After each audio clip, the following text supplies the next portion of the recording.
ফেলে দেওয়া জিনিস দিয়ে যদি একবার এই ভর্তাটা তৈরি করে নিতে পারেন তাহলে কিন্তু আপনার পেট ভরে যাবে অথচ মন ভরবে না। আপনি ভাত খেতে খেতে ক্লান্ত হয়ে যাবেন তবু মুখের স্বাদ যাবে না।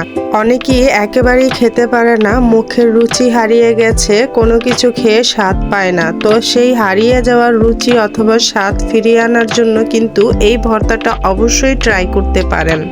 যেমন অপচয় বন্ধ হবে তেমনি মুখের স্বাদ ফিরে আসবে আর খাবার খেতে পারবেন অনেকটা তৃপ্তির সাথে।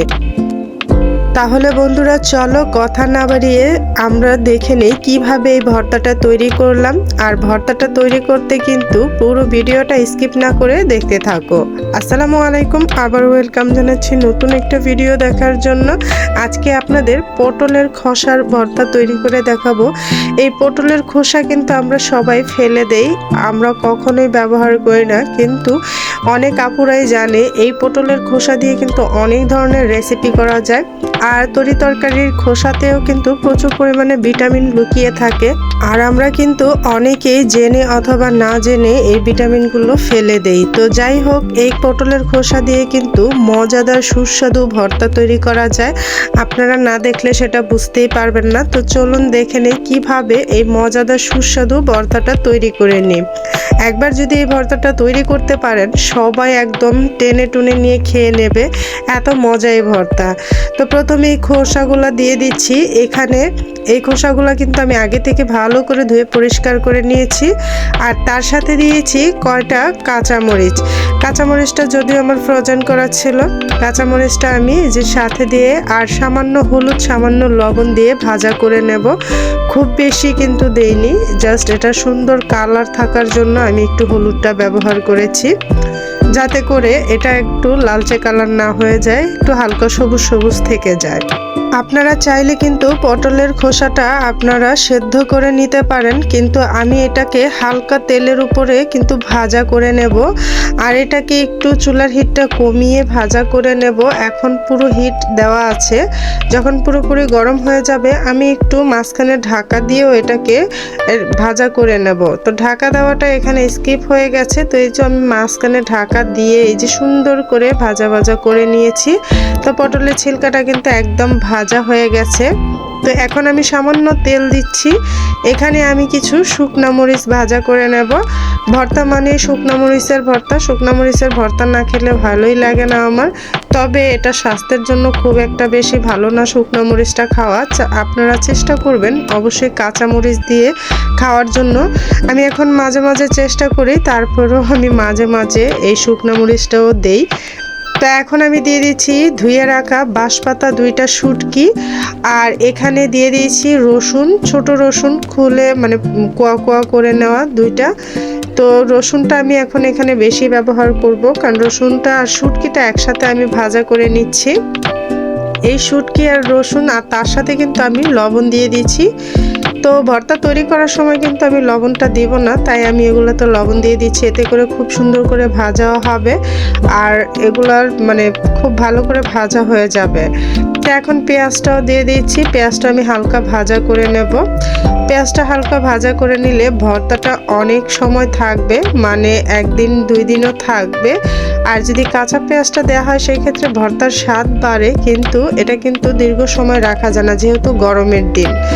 আর এটার মধ্যে এক্সট্রা যে পানি আছে পেঁয়াজের পানিটাও শুকিয়ে যাবে, এতে করে ভর্তাটাও বেশি পানসে টাইপের হবে না। তো আমার সব কিছু ভাজাভাজি হয়ে গেছে। আমি এখন এই যে শিলপাটা নিয়ে নিয়েছি বাটাবাটি করার জন্য।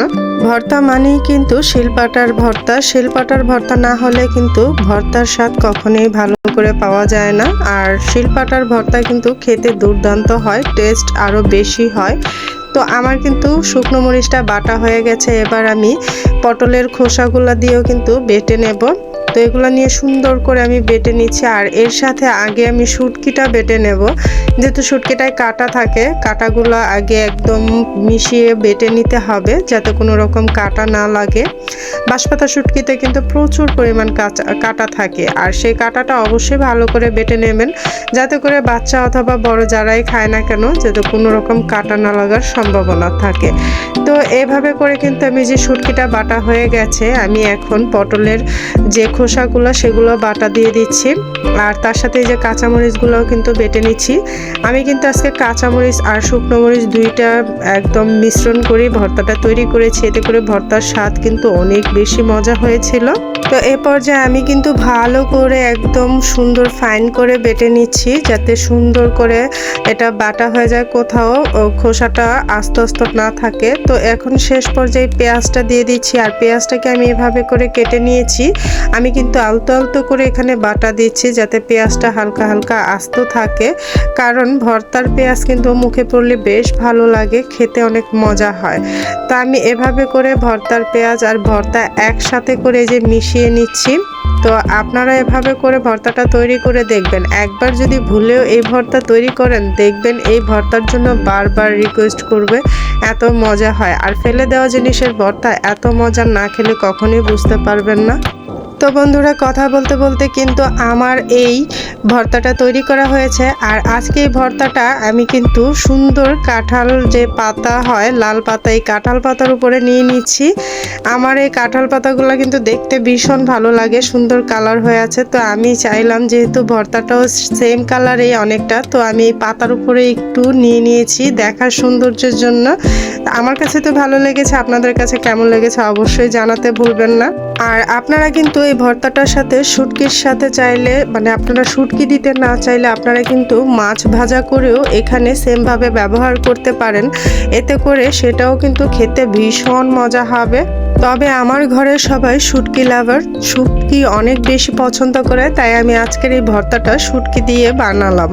তো ভুল করেও যদি এই ভর্তাটা একবার শুটকি দিয়ে তৈরি করে নেন, আপনাদের কিন্তু পাতিলের ভাত অবশ্যই শর্ট পড়ে যাবে। আর আমি প্রত্যেকবার শিলপাটায় ভর্তা তৈরি করার পর যেটা করে থাকি, যারা আমার রেগুলার ভিডিও দেখেন তারা হয়তো জানেন, আমি শিলপাটার উপরেই ভাত খেয়ে নিই। কারণ এই ভাতের সাথে পরবর্তীতে যতই ভাত খাওয়া হয় না কেন, সেটা মানে তুলনাই হয় না, এটার মতো মজাই হয় না।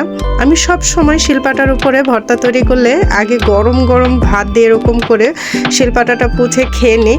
আমার কাছে ভীষণ মজা লাগে। আমার মনে হয় এই খাবারটার সাথে কোনো খাবার তুলনায় করাই যায় না। ছোটবেলা থেকে এভাবে দাদিদের সাথে বসে বসে এরকম লোকমা খেতাম, তো সেই স্বাদ আর সেই অভ্যাসটা এখনো রয়ে গেছে। আসলে এটা যারা খায় তারা বুঝতে পারে এটা যে কত মজা। তো যাই হোক বন্ধুরা, কথা বলতে বলতে আমার কিন্তু খাওয়া দাওয়া একদম শেষ। তো আপনারা যদি ভুল করেও এই ভর্তাটা তৈরি করে নিন, তাহলে অবশ্যই আপনার পাতিলে ভাত কিছুটা বেশি বসাবেন, না হলে কিন্তু ভাত শর্ট পড়ে যাবে।